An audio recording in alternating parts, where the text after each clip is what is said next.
In male-female relationships, almost half of the time, the woman is the one who has a higher sex drive. But because we never talk about it, all of these couples feel like something is horribly wrong with them or they're broken.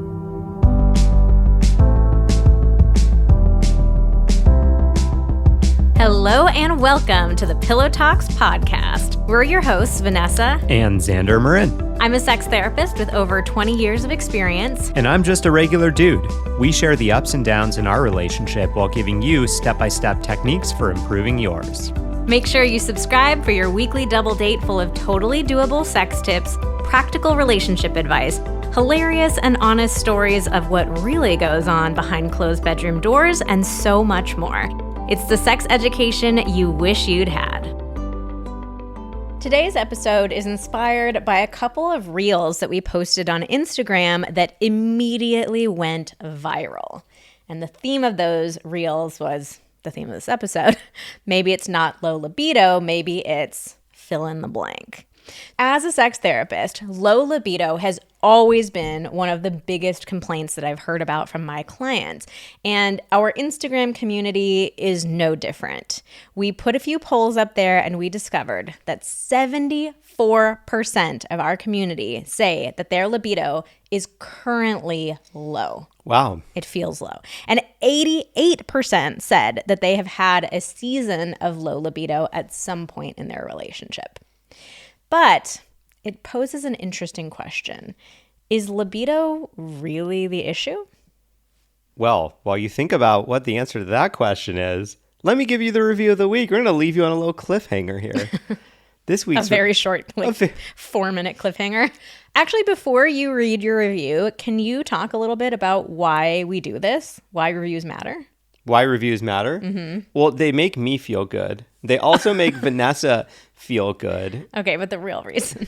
Well, the real answer is that reviews are one of the best ways, if not the very best way, for a podcast to grow. The reviews, having more reviews and having more better reviews, obviously, I think that goes without all saying. All terrible reviews. Yeah, I mean, please don't leave us a 1-star review. Like, just go listen to another podcast. But no, if you enjoy the podcast, leave us an excellent review, because the more reviews that we have and the more better reviews that we have, the more that signals to those podcast providers like Spotify, Apple, etc. It signals to them, hey, we must be a pretty legit podcast because people are saying they like what we have to say.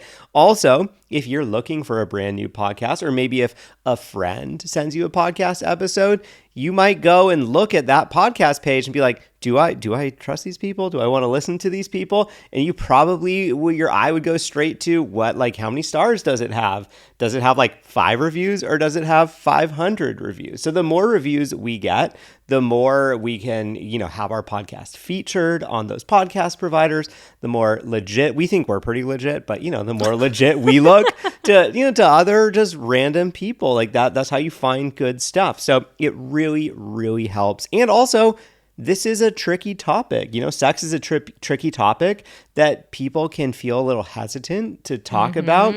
And so I think just seeing other people being willing to say hey, I love I love hearing these guys talk about this, I think really goes a long way in helping people realize, oh yeah, this is okay to listen to. It kind of helps change people's mindset.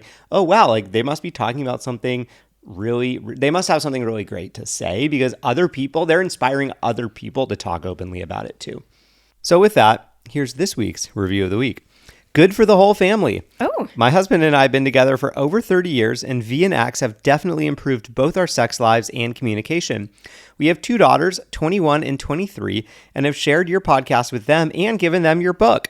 They were tentative at first, thinking there is no way they could possibly listen to something that we recommend, especially about sex. However, after one rough patch our daughter had with her boyfriend, I sent her several of your episodes to help. She reported back that she loved the podcast and thought it was funny and very helpful.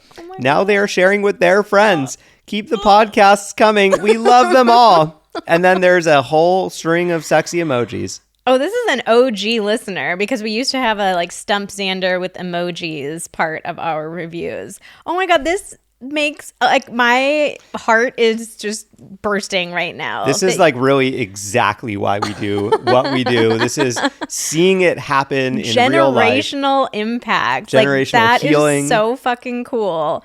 So congrats to you guys for listening to this. We're so glad that we affected your relationship, but a really big congrats for sharing it with your kiddos. Like that's so cool. Oh my God. I love that. I'm gonna have to stop because this is too meaningful for me. You can cry. It's okay. So sweet. So one other part of our review of the week is that it's actually a little giveaway. So if you hear your review read on an episode, you can come on over and email us at info@vmtherapy.com and we will give you a little prize as a thank you. Yeah. So, I mean, if this person reaches out, I feel like maybe we should give prizes to them, but also to their kids. Ooh, to the whole family. Idea. The whole family. Yeah, it's good. Like the subject, good for the whole family. Good for the whole family. We can be good for the whole family. And the place to leave reviews is on Apple Podcasts. Unfortunately, at the time, that is the only place where you can leave a review. But you can also like star us on Spotify. Follow us. Yeah. Follow. Smash those 5 subscribe, stars. all the Follow. things help. Subscribe. All the words. Before we go any further, we want to tell you a little bit more about our sponsor, ZocDoc, because we love ZocDoc and we really appreciate that they let us bring Pillow Talks to you absolutely free of charge.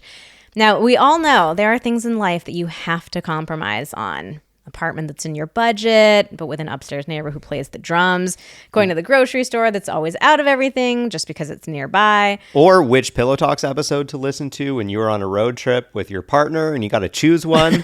But when it comes to your health, there should not be any compromises. So do not go back to that doctor who uses your appointment to catch up on the latest headlines or their crossword puzzles just because they are available right now or they take your slightly sketchy insurance. Instead, check out ZocDoc, the place where you can find and book doctors who will make you feel comfortable, listen to you, and prioritize your health. ZocDoc is a free app and website where you can search and compare highly rated in-network doctors near you and instantly book appointments with them online. Once you find the doctor you want, you can book them immediately. No more waiting awkwardly on hold with a receptionist. That is the worst. They all have verified reviews from actual patients, and you can filter specifically for ones who take your insurance, are located near you, and treat basically any condition you're searching for. The typical wait time to see a doctor booked on ZocDoc is between just 24 to 72 hours. Now, when ZocDoc initially approached us to be a podcast sponsor, we asked our team if they had used it because we personally hadn't. And we had several team members who said that it was an absolute game changer for them, that in a moment of like feeling a little bit of anxiety or even a full-on health crisis, they were able to turn to ZocDoc to find appointments right away. So we were just really excited to be able to take them on as a sponsor, knowing that we have people that we trust had really great experiences with it. So go to ZocDoc.com/pillow and download the ZocDoc app for free. Then go find and book a top-rated doctor today. That's ZocDoc.com/pillow. ZocDoc.com/pillow. All right, so let's get into the episode. Before we start, Xander, I would love to hear you say maybe it's not low libido, like in the theme of the Maybe It's Maybelline song. You know, this is sad. You were singing that song earlier, and I don't know the song. Maybe it's not low libido. Maybe it's Maybelline. We're never going to get Maybelline to be a podcast sponsor with that. Sorry. Maybe it's Maybelline. Maybe it's not low libido. It's a few too many syllables. Okay, so here's the thing, though. When the spark dies off in a relationship, it is very easy to blame it on libido. I think most of us are very quick to feel like, oh, it's my issue. We're not having sex because my libido is too low. Or it could be the other way. Like, we're not having sex because my partner's libido is too low. Like, we just are so fast to go to the sex drive aspect of it. Like, everything's wrong because of sex drive. You know, I think part of that even is that blaming it on the libido is almost a way of depersonalizing it a little bit, because we feel so I feel like most people feel already disconnected from like what your libido actually is, and it's like, well, it's not really me, it's my libido. That's an interesting point because I was going to say the exact opposite, that we like overly personalize it and blame ourselves. But in a funny sort of way, maybe it's both. It's like we blame ourselves, but also we feel so disconnected from our sex drive that it feels impersonal. And it feels like this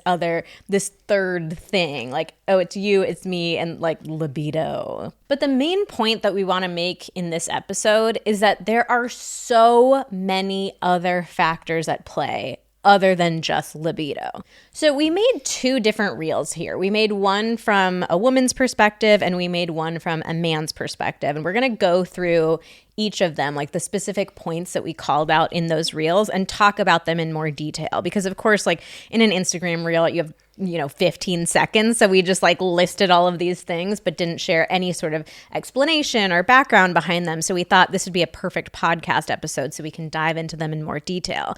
But before we really go into that, I think it's important to name a couple of things. Like, first, anything in the woman category can apply to a man or someone of any gender, and vice versa. Like, so these aren't exclusively like only women experience this type of thing. We really went with like, overall, we tend to see these patterns in genders, but, anybody can fall into it.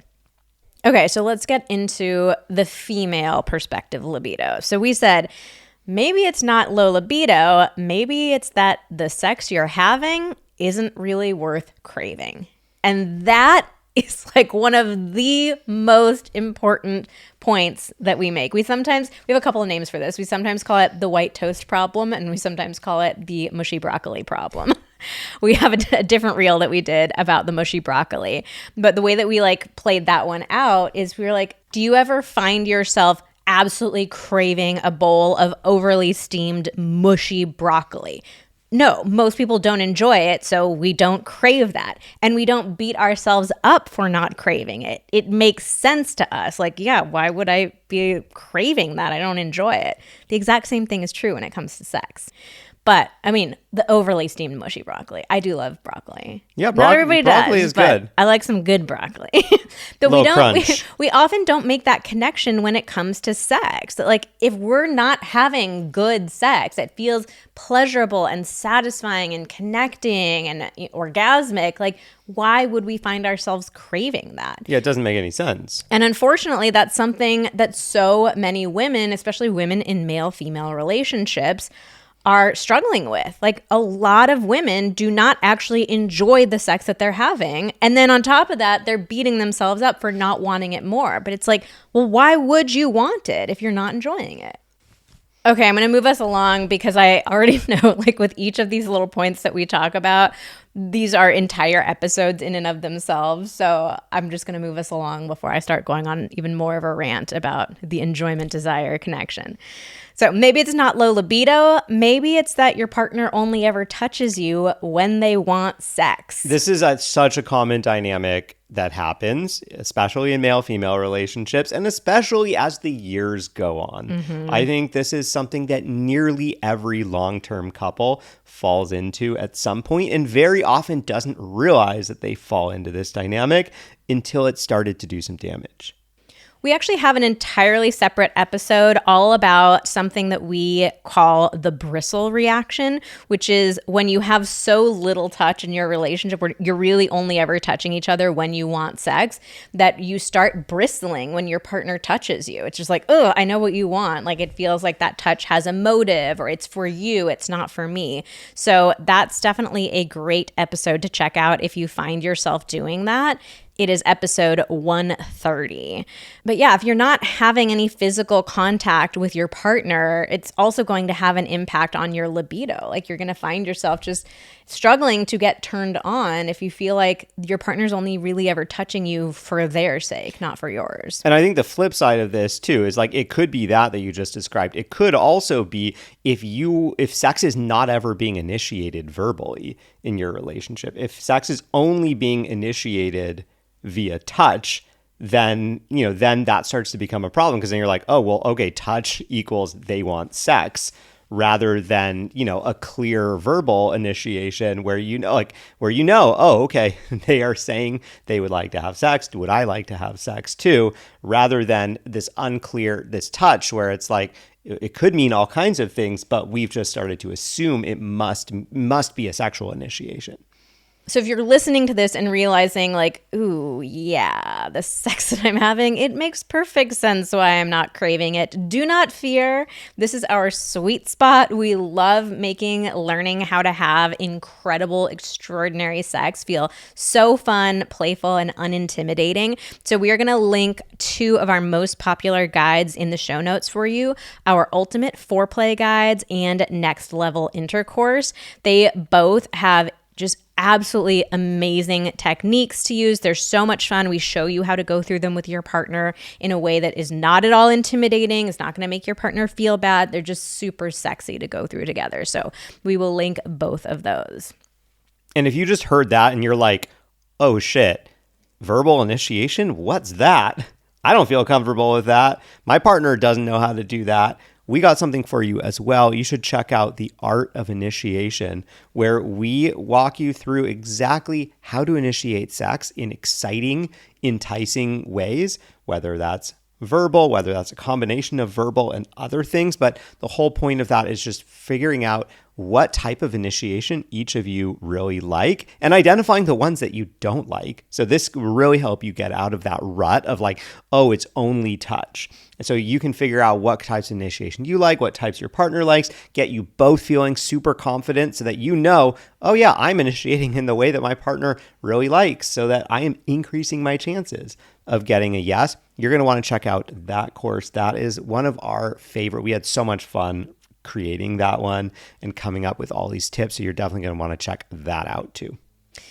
Maybe it's not low libido. Maybe it's that you can't remember the last time you had a date night or even a moderately meaningful conversation. Ooh, going in on this one. There are 2 types of people in the world. There are people who like to feel connected before having sex, and there are people who like to have sex as a way of feeling emotionally connected. And of course, in one of life's cruel twists of fate, those people usually find each other and start a relationship together. And we have found that the vast majority of women want to experience emotional connection before the physical connection. So if you fall into that category, if you're feeling disconnected from your partner, it makes perfect sense why you don't have very much of a desire for them either. It's like you're feeling like a stranger. I don't really want to have sex with a stranger. Like I want to have sex with somebody that I feel very connected to and intimate with. So we have an entirely separate podcast episode about this topic as well. That's episode 38. You want connection, your partner wants sex. Who comes first? And we will spoil it for you. We think that the emotional connection should come first, not because it's better than or more valid than physical intimacy. Like physical intimacy is just as important as emotional intimacy. But in that episode 38, we outline for you why we think that emotional connection should come first. But again, like the point we want to make here is it makes a lot of sense. And it's okay if you find yourself feeling like, yeah, my partner and I, we don't spend very much quality time together. Our conversations are mostly about like, how was your day? And oh, the weather's interesting again, isn't it? Interesting. Weather's never interesting, but we all end up talking about weather like way more than we need to. The weather is weird. But yeah, the bottom line is like, if you're feeling disconnected, it makes a lot of sense to not want to be intimate with your partner. And you might be surprised that once you do start feeling connected, how much that libido could come back. I mean, I think a lot of us always look back super fondly at the beginning of relationships and thinking about like, oh, it was so easy. Like we wanted to have sex so often. And I think a big part of that is that you're feeling super connected. Like you guys are having all kinds of conversations where you're learning things about each other, right? Like you feel super excited to get to know each other better. And somehow we get to a point where we're like, oh, I already know everything there is to know about my partner. Despite the fact that we are like growing, changing human beings that have like new experiences every day. So there's no actual way to ever know everything there is to know about one person. But yeah, we forget that it is possible to continue to get to know our partner, and to, I would argue that it is totally possible to continue feeling, maybe not that extreme, like, because there's a neurological, like a neurotransmitter component that can't be replicated from the very beginning, but like you can still be excited to get to know someone and feel so connected. And, it is possible to feel that same amount of excitement about having sex with your partner as you did at the beginning. It's just about getting that connection back. Maybe it's not low libido. Maybe it's that you're carrying all of the mental load in your relationship. Or at least a lot. At least a lot of it. So this is another connection that most people don't make. You may not even have heard of mental load, but it's basically the invisible labor that goes into running a household. So it's not just having to do chores, but it's also remembering things like, oh, we have to get paper towels, and the kids need to have a dentist appointment next month, and little Timmy, I always use Timmy for some reason. I don't know why that name comes to mind so much when I'm doing this. So like, little Timmy doesn't like that brand of toothpaste, so I have to get him the other type of toothpaste. It's like all that running list in our head. But a lot of us don't make that connection that can actually really get in the way of libido. It can actually get in the way both of desire and enjoyment. Like a lot of women tell us in the moment during sex, I'm trying to enjoy it, but my mind is racing, like going through my to-do list, going over all those mental load items, and I find it really hard to be present and actually enjoy sex. And of course, can definitely get in the way of your desire too. Like it can feel like your to-do list takes up so much space in your head that there's not the space for desire. And of course, if you feel like there's an imbalance in your relationship, that is very likely to lead to resentment in your relationship. And it can even make it feel frustrating when your partner wants sex. It can stir up this reaction of like, I am doing so much for you, so much for this household, and sex is like yet another thing that you need from me. Yeah, I mean, like you become so task-oriented because you're taking on all the tasks, that then sex starts to feel like just another task on the list that has nothing to do with you and everything to do with your partner.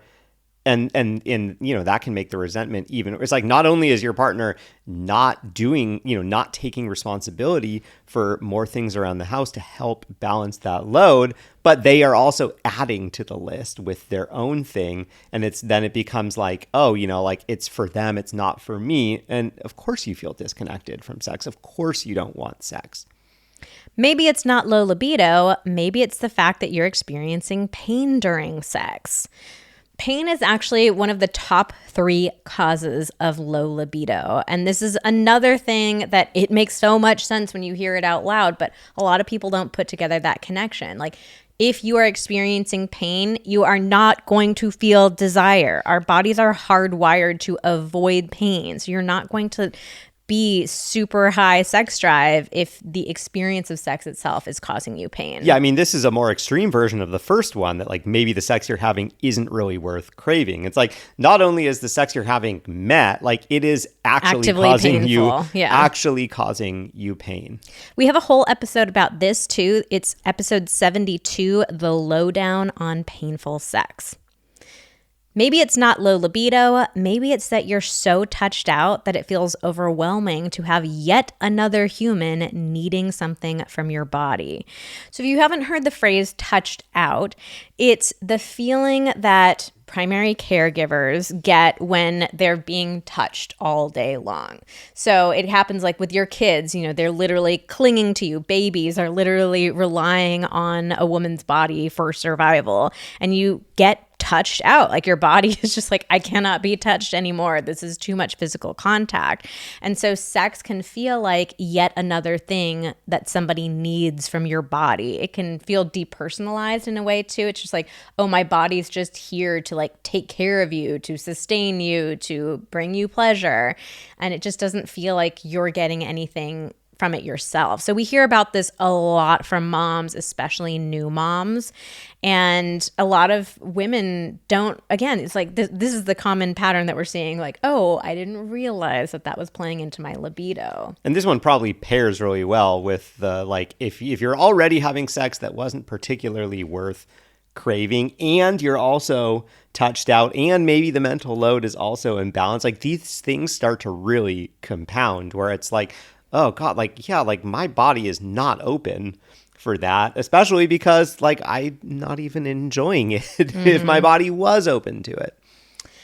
Maybe it's not low libido. Maybe it's the fact that your partner's idea of initiation is honking your boobs while you are doing the dishes. Busted. So, we talked a bit about initiation already with that bristle reaction one, but we wanted to make it like even more clear with this one that initiation plays such a huge role in desire. Like if your partner is initiating in ways that you don't like, not only is it not going to contribute to desire, it's like actively turning you off.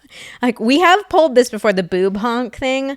99% of women say that they do not like the boob honk, and especially not as initiation. We always get like 2 women who are like, actually, I kind of like it. It's a very, very loud minority. If you happen to be with one of these Literally people, 2 women. If you happen to be with one of these people, you probably already know it because they seem to be very, very proud of the fact that they love the boob honk.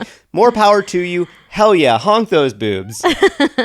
So initiation is something that we all need to improve. We need to recognize how important it is. And I think that tying it to desire can actually be the motivation that a lot of us need to make initiation better. Like if you can recognize, oh yeah, the way that my partner initiates, like that actually does play a very large role in my desire, like whether or not I want to say yes to it, then that can feel very motivating to say, okay, you know what, let's sign up for that Art of Initiation course that Xander mentioned. Let's check it out. But yeah, I think, you know, it also affects enjoyment too. Like if you're starting sex by initiating in a bad way, like where you feel a little icky. Yeah, let's say even I'm turned on, I'm horny, I want to have sex. Xander gives me the boob honk. Even if I hate it, but I'm like, okay, but I'm like really horny, so fine, like let's do this. Or I was really horny. Yeah, I'm still starting on a bad foot. Like, I did not like that. Like my stomach just is roiling because that was gross and I didn't like it. Yeah, I mean, imagine like you're super hungry for a meal and you like take the first bite and your stomach kind of turns. Like you're not like you probably are still hungry. You probably still remember that you have that feeling of extreme hunger, but then you're like, ooh, I'm a little hesitant now. Mm-hmm. All right, so those were our main categories for women. Let's switch over to the men. Yeah, let's do the guys. Let's get started. Maybe it's not low libido. Maybe it's that you lost your erection once during sex and now you're freaked out. It's gonna happen again. This is such a common one. So many of us just don't ever want to have a performance issue and want to live our lives thinking like, oh yeah, no, like if I'm good at sex, like I'm never going to have a performance issue. But the reality is that all penis owners are going to experience some kind of performance issue at some point in time. The problem is we don't want to acknowledge that this is something that just happens and doesn't always, almost never has a real reason. I know for me, I've experienced this and it just so quickly goes into this downward spiral where you're like, okay, that was really embarrassing. God, I really don't want that to happen again. So then the next time sex is starting to happen, at first you're like, oh yeah, like I'm gonna not have a performance problem this time. I'm gonna show them. I'm gonna show myself. And then you start thinking, wait, what if it happens again? God, I was so confident last time and then like something happened and things went off the rails. And then it just sneaks into your head and kind of like mental load where like you're thinking about your to-do list. All of a sudden you're thinking about what's going to happen. Oh God, what am I going to say if it happens again? And before you know it, it's happening again because you're not actually focused on sex and you're not focused on enjoying sex. And I think that this is just such a common thing for guys. And the key is just like, we got to be able to talk openly about these performance issues. Well, and I think it makes perfect sense that if you're feeling anxiety about your performance, of course, there's going to be a part of you that doesn't want to have sex. Like, even if there is a part of you that does, there's another part of you that's like, oh, I don't want to put myself in this situation where I could embarrass myself again.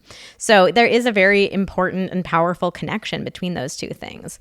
Now, if you are the partner of somebody who's experienced performance issues, then check out episode 149. We go into like what to do and what not to do to be a supportive partner. There are a lot of things not to do. So that's a great episode to listen to.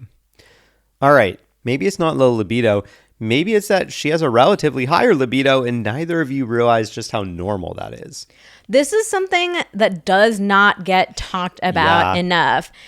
In male-female relationships, almost half of the time, the woman is the one who has a higher sex drive.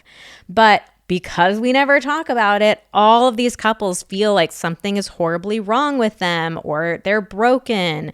And I think both partners in that relationship can beat themselves up feeling like something's wrong with them. But it's not. It's just that sex drive is relative. Like you can be in a relationship with one person and be the higher drive person and with another person and be the lower drive person. You can also have seasons of your life where you have the roles are reversed. But we just really wanted to call attention to the fact that it's normal for a guy to want sex less than his partner does. That doesn't mean he's low libido. It doesn't mean anything's wrong with him. It just means that's how libido works. Yeah, guys are so conditioned to like, you're supposed to always want it. Your sex drive is going to be higher than your partner's. Like, your job is to want sex and your partner's job is to like kind of be coy about it and then like maybe accept sometimes, right? I think another part of it, like I know I experienced this with you. I really experienced this with you for the first time in our relationship because you were the first person that I ever like actually moved in with and lived with. And I think that, one of the things that can kind of mess, with guys' heads especially is that, at first, my sexual experiences were mostly in college and it was like, I wasn't living with any of my girlfriends. And so like the times that we would get together were times where it was like, oh, I have free time. I'm like maybe already thinking about wanting to have sex. And so it's like, I'm already kind of primed to be wanting to have sex at the times when we are together. And then all of a sudden it was like, we are living together and, you suggested having sex sometimes in times where I didn't want it. And I was like, I've never had this experience before. And that was like a challenging kind of confronting thing. And nobody had ever talked about that to me up to that point in my life. Maybe it's not low libido. Maybe it's that sometimes she wants it in moments that you don't. So obviously this one is really similar to what we just talked about, but we wanted to include it separately too, because sometimes it's not even that one person has the higher or lower libido, but it's just like in the moment, it happened to be like one singular moment that she wanted it and he didn't. And even though that's a very normal thing, because we are all so sensitive to this whole dynamic of like, what does it mean if the woman has the higher drive? Like individual moments can get really tense and fraught as well. So it doesn't even necessarily mean that there's a bigger overall pattern here, but it's just the individual moments. And here's a kind of similar one. Maybe it's not low libido. Maybe it's that she needs you to prove that you're attracted to her by being ready to go at all times. Yeah, because we don't talk about how normal it is for the woman to want sex more, a lot of us women, we go to these pretty dark places in our heads where we feel like it means something's wrong with us if our partner doesn't want us all the time. Like, oh, I see all these dumb reels of the husband like can't keep his hands off of her and she's always having to bat him away. And so we turn it into this weird game in our heads of like, I need you to prove to me that I'm desirable and sexy and like you have to be ready to go at all times. Yeah, be a man. It's also just part of like the social script for men too. Like you're supposed to want it wherever, whenever kind of thing. And like I can say I've played this game before. Like I know how easy it is to go to those places. But it's, in the end, like it's really unhelpful to both partners because your partner like shouldn't have to prove anything to you with his desire. Or maybe it's not low libido. Maybe it's that your partner has rejected you so many times that you're afraid to initiate again. And honestly, this is one that we hear about kind of regardless of the gender. But, I definitely hear about this from men all the time who say, okay, like I initiate sex most of the time and, my partner's rejected me like so many times in a row that now I'm over it. Like, it doesn't feel good to be rejected. We also hear about this from women too, or like, oh, I don't know how to handle rejection. My partner rejected me a couple of times, and now like I'm just not open to doing it anymore. And the problem is when only one person is initiating sex in a relationship, if that partner decides, hey, I'm not initiating sex anymore, then guess what? No one is initiating sex. Right. And then it's like you kind of both are like playing this weird game of chicken. And you're like waiting to see if the other partner flinches, or like you're testing the partner. Like, oh, if I don't initiate, like how long is going to go by before you say something, or how long is going to go by before you initiate? And I mean, the answer to this one is that in any long-term relationship, in really any relationship, doesn't matter the term or the length, like it's so important for both partners to initiate, because the reality is, in a relationship, it's important for both partners to feel wanted. And one of the best ways to feel wanted is to see your partner, being vulnerable and saying, hey, I want you. I want to have sex with you. So we just think it is so important that both partners initiate. And we also recognize that it's so likely that both partners don't feel equally comfortable, or maybe neither partner feels very comfortable, or at least one partner feels quite uncomfortable with initiating sex. And that's just one more reason to check out The Art of Initiation. The link will be in the show notes. We will recommend that course until the cows come home. We think it is so undervalued and so such an important skill for everybody to get comfortable with and everybody to master.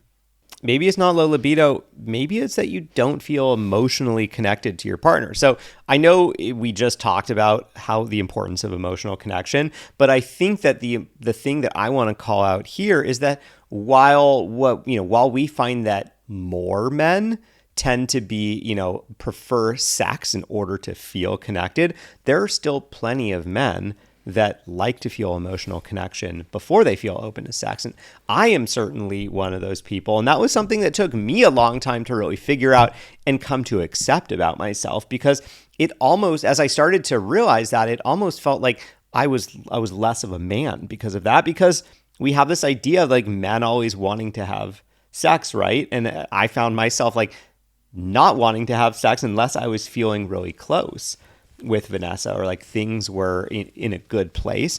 So I think that this is just an important one for the guys to recognize. If you relate with this idea of like, sometimes the idea of sex feels great, and sometimes like if things feel tense or disconnected between you, you're just not open to it. Like you are just as much of a man. Like it doesn't matter. It doesn't matter like if you want sex first or if you want emotional connection first. It's just that, hey, it's great that you know what you need, and now you know what you need to do in order to get what you want. Okay, maybe it's not low libido. Maybe it's that you work 60 hours a week and you are exhausted. So this one's one of the more straightforward ones, but a lot of us don't recognize how big of a role stress plays in sex drive. And this is a classic example of one that applies to people of any gender here. But if you are just feeling exhausted, run down, it feels like there's not even the time for sex, like it makes a lot of sense to not feel a super high libido. I've definitely been in this one before, and it's a hard one to recognize, especially as a man who's also conditioned to like want to provide, and kind of, it's easy to place his value on, oh, like my work and my success at work is sort of like a measure of how successful I am as a man, as a partner, as a provider. It can be really challenging to kind of reconcile like, okay, well, I'm like putting in all these hours, but then like I may not actually be up to or able to provide emotional intimacy or physical intimacy in the way that I want. And so, that can be a tough thing to come to terms with, of like, how do I balance all these competing things that I actually want to be able to do or want to be able to provide to my partner? And finally, maybe it's not low libido. Maybe it's that your partner just lies there and makes you do all the work. Ooh. Sandra, tell us about this, because I think a lot of women might be like, oh yeah. So what this one is getting at is when you are having sex and your partner kind of is not as involved or just not very involved in the sex. Like maybe they don't really know what it is that they want or what it is that they like, or you just don't really have a history of having like two-sided sex, like sex that is for both partners. And that's also part of the social script for women too. Like we're taught that we're just supposed to like the man's supposed to be in control and supposed to be in the lead. So a lot of us, it's not like we're doing anything nefarious, like I'm going to force him to do all the work, but it's just like, I'm just going to lie here. This is like just what I'm supposed to do. It's just lie here. And I think a lot of women don't recognize that that puts a lot of pressure on men, and it's not actually an enjoyable experience for them. Now, that being said, like we're not saying that like one partner is not allowed to just kind of sit and receive or sit and enjoy, because in different positions, like different partners can have, you know, different amounts of activity. But the key here is like if you are more often than not kind of just not being an active participant in the experience, it is likely that over time, like your partner is probably not going to enjoy that much, and definitely not going to be craving it, and maybe even looking at it more of like, you know, looking at wanting to have sex just for a physical release rather than a shared experience, because they're not having much of a shared experience if you're not a part of it. Now, before we end this episode, we wanted to ask a provocative question here and have a little debate. Is libido even that important? So obviously we've talked about like a lot of other things that it could be other than libido, but even like just the central idea of libido itself, is it as important as most of us think it is? And for us, the answer is no. We've been playing around a lot lately with this comparison to eating. If you followed the podcast for a while, you know eating comparisons, food comparisons are some of our favorites. But I was thinking about eating, and I started asking myself the question, like, do I wait until I'm starving to eat? No. Like sometimes I am hungry and that's why I eat, but there are also plenty of other reasons why we eat. Like we eat because we're curious about how something tastes. We eat because we're bored. We eat because we want to have a shared experience with loved ones. We eat because food is fun, satisfying, interesting, and exciting. And we definitely don't sit around waiting until we feel so starving that our only option is to eat. And the funny thing is we actually even have a negative term for people who wait too long to eat. Like you get hangry, right? Like we talk about that all the time. And in general, it's like it is not desirable to be hangry. Like you start saying things you don't mean, you get cranky, you know, and actually when you're super hangry, wouldn't you say like when you end up eating, it actually ends up feeling not even that satisfying, right?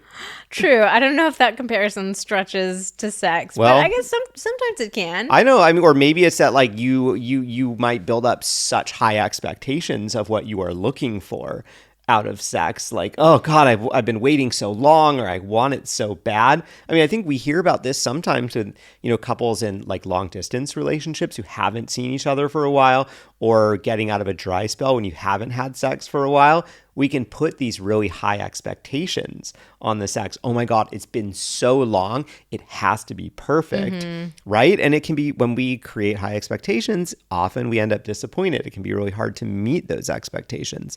So the question here is, why can't we view sex the same way? Like, you don't have to wait until you're starving. You don't have to wait until you're horngry. Oh my God, it's horrible. What do you think about that, babe? Hungry. I don't know about that. Okay, I do want to back up for a second here and say, like, of course, consent is important. It is of the utmost importance. So we are not saying, like, force yourself to have sex that you don't want to have. I mean, just like if you are sitting down to a meal with family or friends or your partner, and you are like legitimately not hungry at all, food looks disgusting, like, yeah, you would be like, you know what, this is, you know, usually I'm hungry at this time of the day, but I am like really not hungry, or like my stomach is hurting. Like, you know, it would be fine to not eat. And you also wouldn't accept somebody pressuring you to eat either. Like, that would not feel good. So we're not saying force yourself to, but what we are trying to say is that we put this unfair pressure on desire in the bedroom in a way that we don't outside of the bedroom. So like we want to feel desire, be super horny, be really turned on. Like we feel this pressure to have this level of excitement that we don't have for things that we do outside of the bedroom. So I just think like, what would your sex life look like if you approached physical intimacy with the same openness and curiosity as you do with food? So the key here then is to start thinking about, okay, what are my other reasons to have sex other than being wildly horny? And there's all kinds of, here are a couple ideas. Like, well, one, sex can feel really good. And you know that, okay, it's if I do X, Y, and Z, it's going to start feeling really good and I'm going to enjoy that experience. Because also like, you know how much more connected you're going to feel to your partner afterwards. So think about, hey, what does it feel like after we have sex? That feels really nice, right? Is that a feeling that I would like to be having sometime in the near future? Also because it can be a huge stress relief. It can feel so relaxing and nice after you've had sex, after you've had an orgasm. It can help you sleep better. I think both of us have had that experience of like, I feel so good. And then I'm ready to fall asleep. And finally, it can feel really playful. And I think that like play is a really underrated thing when we are adults. We tend to think, oh, I'm an adult, I do adult things, but like even adults need to play. And sex is one of the few ways that are left for adults to really play with each other, and especially in a relationship. I think that is so important, at least for us in our relationship. That is super important. And the more that we've leaned into the playfulness, the happier we are, the more sex we have, the more satisfied we are with the sex that we do have. Bottom line, we're putting way too much pressure on being turned on when it really does not need to matter as much as most of us feel like it does. All right. Well, we hope this has been an interesting and validating episode for you. We mentioned a couple of guides that we're going to link in the show notes for you, our ultimate foreplay guides and next level intercourse, which will help you have the kind of sex that is worth craving, and also the art of initiation to get you more excited to say yes to your partner. All right, well, that's all for today's episode of Pillow Talks. Thank you so much for listening. Join us again next week when we're back with Why Do Guys Do This? Part 2.